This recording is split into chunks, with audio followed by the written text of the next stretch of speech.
ज्योति steno typing college में आप सभी का स्वागत है बच्चों।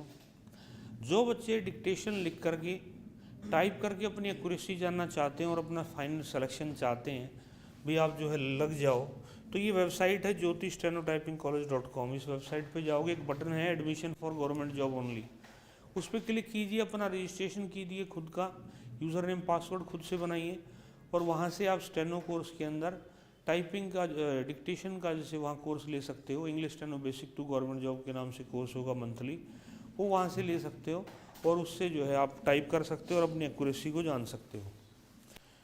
अब मैं पढ़ने जा रहा हूँ dictation number Kailash Chandra 124 124 number.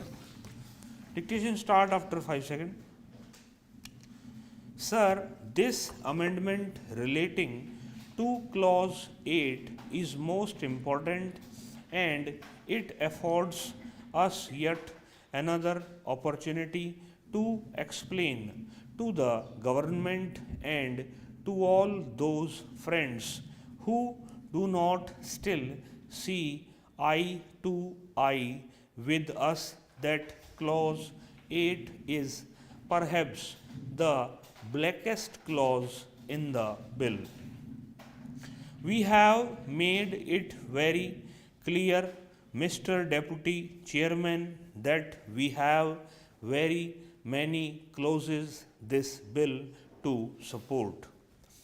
That is a matter of great satisfaction to us.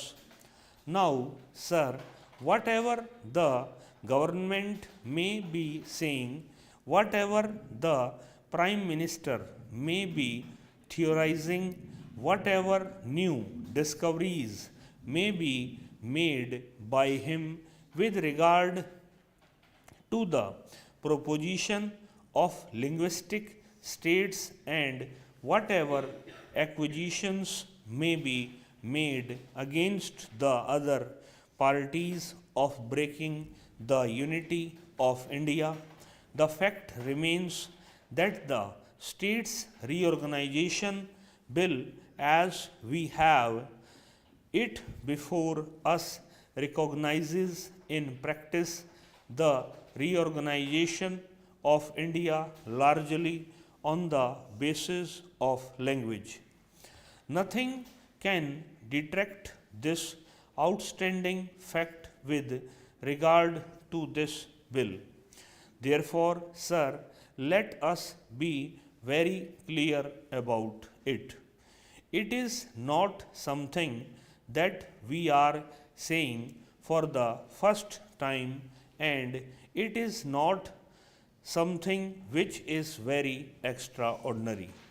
The whole bill is based on the acceptance of the underlying principle of linguistic reorganization of states. A number of states on the basis are going to come into existence.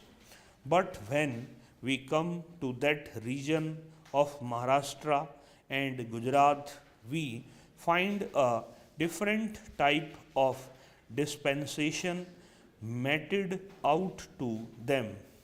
There is no logic in it, there is no reason in it, and there is no principle in it except that the ruling party, because of certain reasons, suddenly decided upon taking this preposterous course.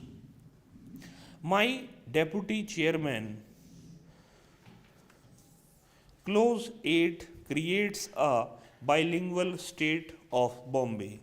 But I can tell you straightway that the bill was circulated to the various state legislatures. It did not contain the provision of the kind that we have before us.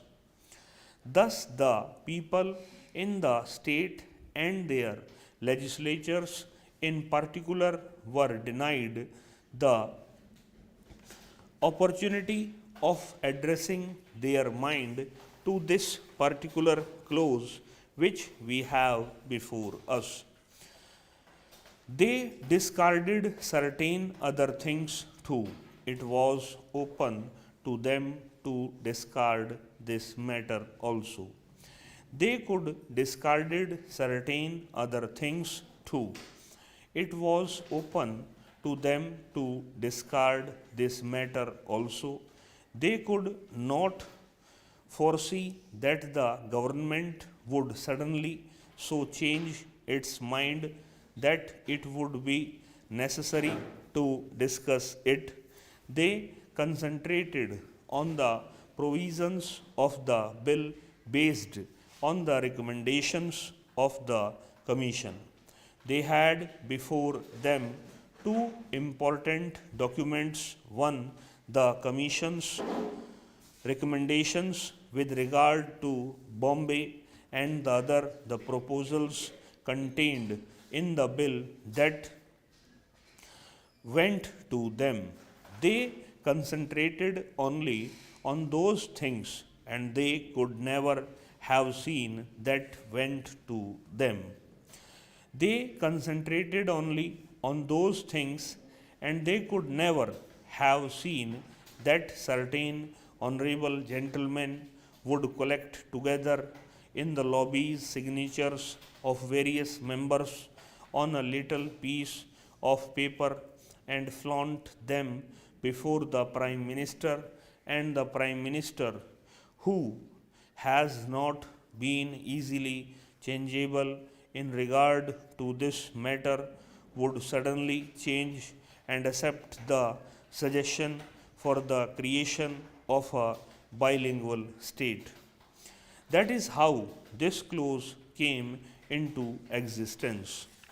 And today, sir, in this house, we are called upon to support this clause regardless of what the Maharashtrians think about it and regardless of what the Gujaratis think about it. Mr. Deputy Chairman, it pains us when we hear the Honorable Minister taking in one breath with regard to Himachal Pradesh and other states about the people's will, and yet when it comes to the question of Gujarat, that right is denied to it. We find today before our eyes the mighty upsurge of the people of Gujarat demanding a linguistic state, and it is perfectly known to the government as to anybody else in the country that the people of Gujarat to a man are opposed to this provision of the bill. And also, sir, the people of Maharashtra are opposed to this bill. Are these not facts? Can you explain why you are ignoring them? I found grave silence on the part of the Home Minister when he spoke in reply to the debate. He had nothing to say about the situation obtaining in Gujarat except to express his feelings for Shri Morarji Bhai Desai. All of us have got feelings for him, but greater are the people of Gujarat. I should have thought that the tumultuous development which is shocking Gujarat to its very depth would have stirred the conscience of the honorable ministers. They should have told us as to what is this thing that is happening there. They should have told the House why they are ignoring the feelings that are coming from Gujarat, that this particular provision has got to be amended. They did nothing of the kind. They remained silent. Mr. Deputy Chairman, In the course of the debate, you know that I tried to find out as to how the government's mind was reacting to the debate. You know that I tried to find out as to how the government's mind was reacting to the developments in Gujarat. Honorable members of the Treasury benches thought that silence was golden in this case. How is this the way for a responsible government to function? Is this the way to present to the Parliament, to the people, this question? I should have thought that honorable ministers would give the best of thoughts to the developments in Gujarat even at this late hour and see whether that situation could be met. We wished certain changes in the bill which would be acceptable to the people of Gujarat. A dogmatism has taken possession of them. One, they have decided that a bilingual state should come. They decided that it shall remain. I tell you that you are swimming against currents. You are fighting against the forces history. Mr. Deputy Chairman, we were surprised to hear the Honorable Home Minister talking about the unanimous verdict of the Lok Sabha. It is true that when the bill was put to vote, finally there was not a single dissenting voice. How could there be? Because there are many provisions in the bill.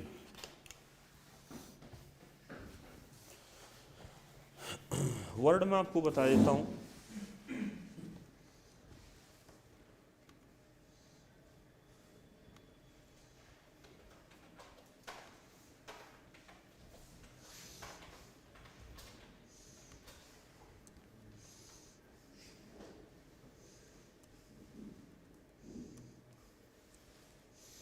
नौ सौ सतासी word है. 987 divide by 11.22. 88 की speed रही है. Website पे इसको लगा दिया गया है. पहले इसको अच्छे से पढ़ें, फिर इसको टाइप करें और जो भी आपकी गलतियाँ उन पे काम करें. इस क्लास के अंदर इतना ही बच्चों. नमस्कार बच्चों.